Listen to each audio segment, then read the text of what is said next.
There is a new chapter in the Pak-China collusion which is unfolding in front of us. You know that old story that Pakistan is bankrupt. They are in debt to China and they don't know what to do for their next meal type. That story is out. We need to understand that. Uh, China has invested in Pakistan, and the returns it expects from Pakistan are no more financial. They also know that this China Pakistan economic corridor is not going to do Pakistan any good. And their money is not going to come back. That I think Pakistan also knows it can't repay. So, what is this whole story about? And that is something we have to understand. It is all about Pakistan facilitating China to gain influence in the Indian Ocean and specifically in the North Arabian Sea. And if you don't understand that, then we don't know what's happening in Pakistan.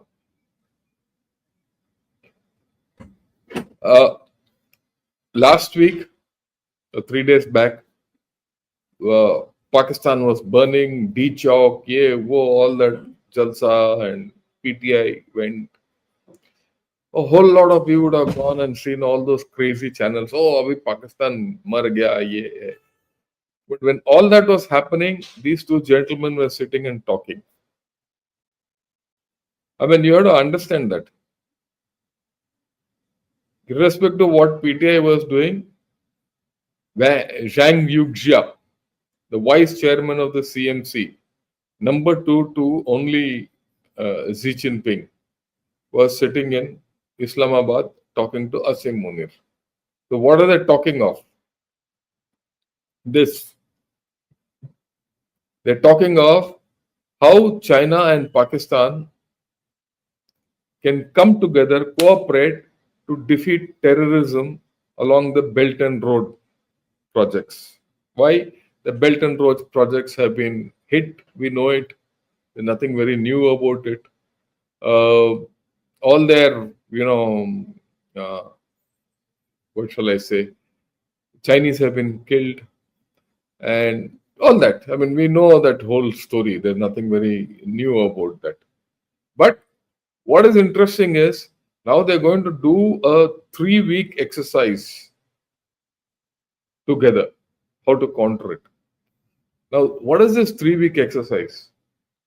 You mean to say that Pakistan cannot defeat terrorism? Of course they can, if they want to. But they can't. Why can't they do it? They can't do it for the simple reason they don't have the money to do it. As simple as that. So what does China now proposing? China is proposing, we'll do the security, you just help us. Very simple. So you're going to see Pak mercenaries coming in. That's what this tweet says. And he's right. I mean, Commander Sandeep, the one who came yesterday on our channel, is completely right. Leave the emotions out. There are 3 private security companies he's named in this. DV Security, China Overseas Security, and Huangxin Zhongshan Security. That's not all, there are more. We'll talk of it. Right? But we will now see where this collusion is going.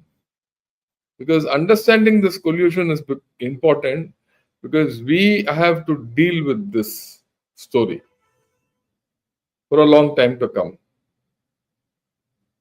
China might have taken a step back on the LAC, but they've taken 4 steps ahead on Pakistan. And that's my way of looking at it. They have historical ties. You have to understand that Pakistan did China a great favor by being one of the first countries to recognize it in 1949. China wouldn't have been the country it is today, but for the fact that Pakistan midwifed the meeting between Nixon and Mao in 1972. It enabled Kissinger to come to Pakistan. And one night he said, "I have a stomachache. I'm not well." But that night he went to China, met everyone, came back, and next day he went back. So they have very deep connections. Even just after the 71 war, when Pakistan was down in dumps, China gave them a loan, which Zhou Enlai said, "Don't return." It was a loan. You may return. If you don't return, also it doesn't matter. Okay. So there's a historic connect between them. And over the years, the major sales which have happened, whether you call it nuclear technology or missile technology proliferation, Pakistan could not have had a nuclear program without China's help. They've been given J-17 fighter jets, A-100 multiple rockets, VT-1 tanks, air defense equipment. All this is old. There's nothing new. Now they are looking at Chinese FC-31, which is equal to the F-35s, stealth jets.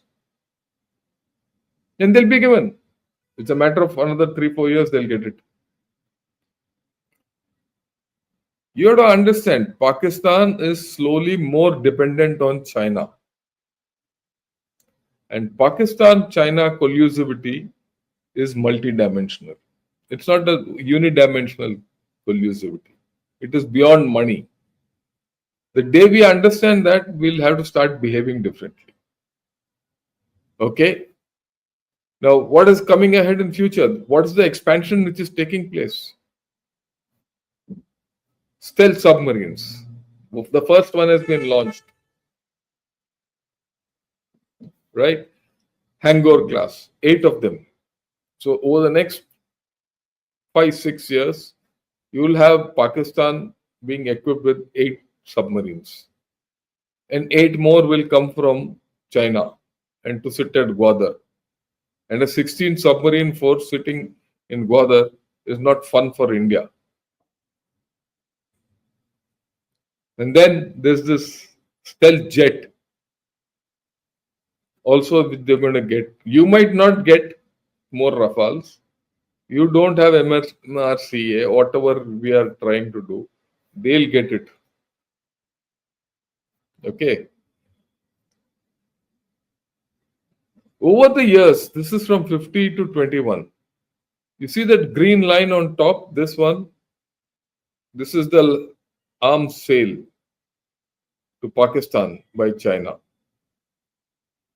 And this brown one is USA.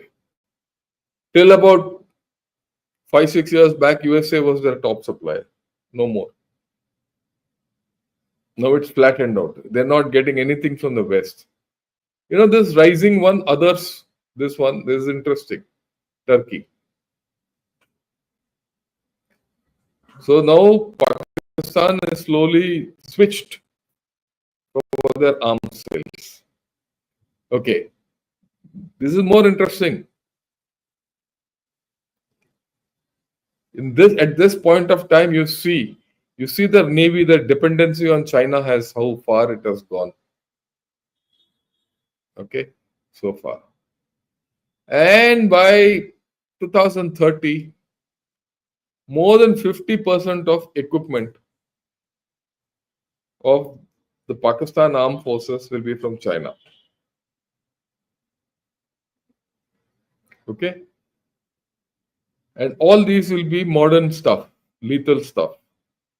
The other 47, they're looking at about 47% others are all legacy items. So we're going to be faced with a modern army in Pakistan, armed forces, who can fight. If I respect my enemy, I should know that Pakistani armed forces are much tougher than the Chinese. The Chinese can't fight. We know that. Pakistanis can. And you're giving these to them, so you can understand what's happening.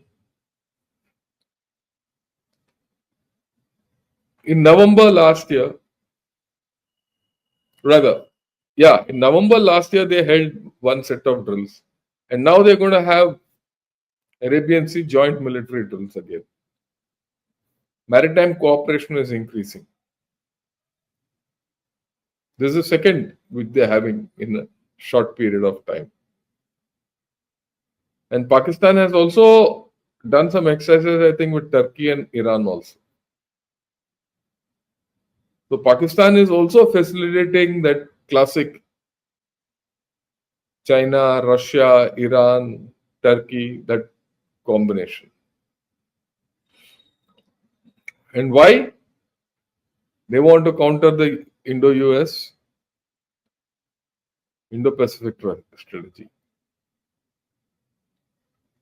So we should be very clear what's happening in Pakistan. And there are two Pakistans existing, I've always maintained. There's one Pakistan which is poor, of the masses, who don't know what's happening, which is being left to run by an illegal government, or it doesn't matter, backed by the army, a hybrid model, all that nonsense. That can keep, sarta rahe, it doesn't matter. There's another Pakistan with the Pakistan army. I've always maintained that there are two Pakistans. And this Pakistan is militarily strong, it is rich with its military businesses. It has never won a war, but every time it gets defeated, it comes back politically stronger. And why? Because it keeps its people absolutely in a poor shape. The people have nowhere else to go but to come back to the army. So whatever they get, and they have ensured that the most useless politicians are kept to govern them.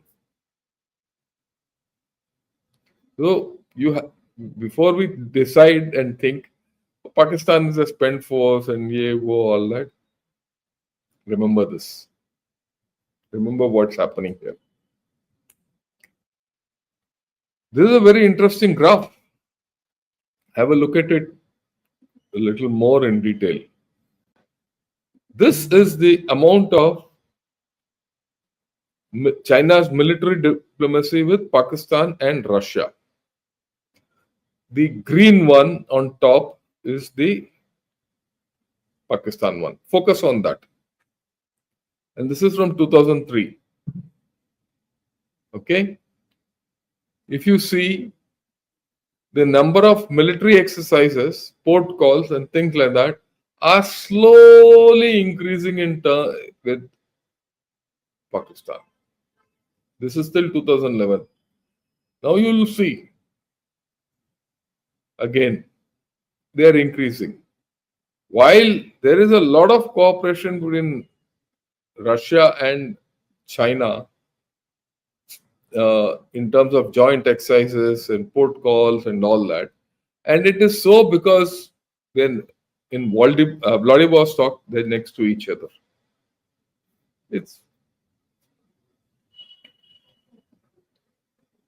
They keep carrying out drills in the area of Mongolia, Manchuria, and Trans-Manchurian area. But here, they have to come all the way here and they carry out. And their drills, or rather exercises, are not just Army, Navy, just Army. It's Army, Navy, and Air Force. And the trend line today is more Navy and Air Force, multi-domain.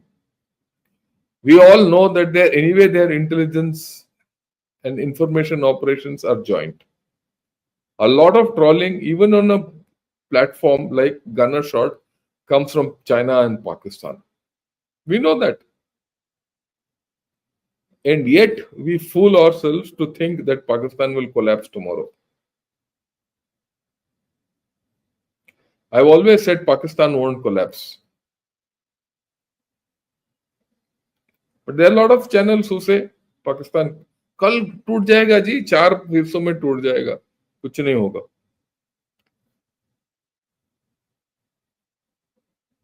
This is a project they've started. A new road between China and Pakistan through Shaksgam Valley. They started 5-6 years back. These days, they're paying more attention to it. So that they want to make CPC a success one way or the other. The cost is not the issue. It is the strategic value which is the issue. And this is the route. Have a look at it. I've done a video on this earlier. In fact, I'll blow it up fully. Yeah, this is the one. This one, Karakoram Highway, Tashkor Khan to Gilgit, right? It comes here. And this one is through Shaksgam Valley. Okay, it comes from a place, Shaksgam Valley, rather it comes from, crosses the Agil Pass, and then goes down into the Shaksgam Valley, comes up, crosses the Mustaq Pass, which is here. Yeah, which is shown here as Mustaq Pass, right? And then comes to a place called Shigar and Skardu. And they want to have a new road which doesn't go into Gilgit and all that. Comes through the Devsai Plains, Gorikot down. Maybe one of these days I'll do. Today, in fact, I was doing a lot of research on that. I'll do a video on this if you're interested. If you're interested, let me know and we'll do it. They're very seriously now looking at it. Look at this map. As it is, you have here, China has got a base at Djibouti. This is Gwadar. Now, Pakistan and China will come up with a base there. The rumor is this will be the first Chinese overseas command. That is what they're positioning. And in this command will be a joint command with Pakistan. So you're looking at a set of activities which are beyond what we so far thought of. Okay, we have to respond accordingly. Okay. So what's the net of this whole story? Increased presence of Chinese mercenaries in Pakistan. I'll talk of this a little later. It's there, it's going to come. They're already there, in fact. Gwadar as a major Chinese naval base and maritime orientation of Pakistan itself. 2 routes from Xinjiang of CPAC. Pak armed forces fully equipped with modern systems from China. Their talk is they will be given hypersonic technology, anti-ship ballistic missiles like DF-21 and things like that. And maybe modern nuclear technology also. That's a given almost. So whatever China has, Pakistan will have. It will equalize whatever we have made. That's the thing. And they'll have Bedu as a dedicated military grade Bedu with full protection for navigation and positioning. So the targeting, satellite communication, satellite guidance, all this is feasible. Which means that we have to look at, while we are very happy with what's happening in LAC, the threat is coming somewhere else and in a big way. And we are not very uh, alive to this in this manner. I do hope this opens your eyes, and you start looking at this whole story in a slightly different manner. The China-Pakistan collusive effort is going to be very detrimental to India. We should have no doubts about it.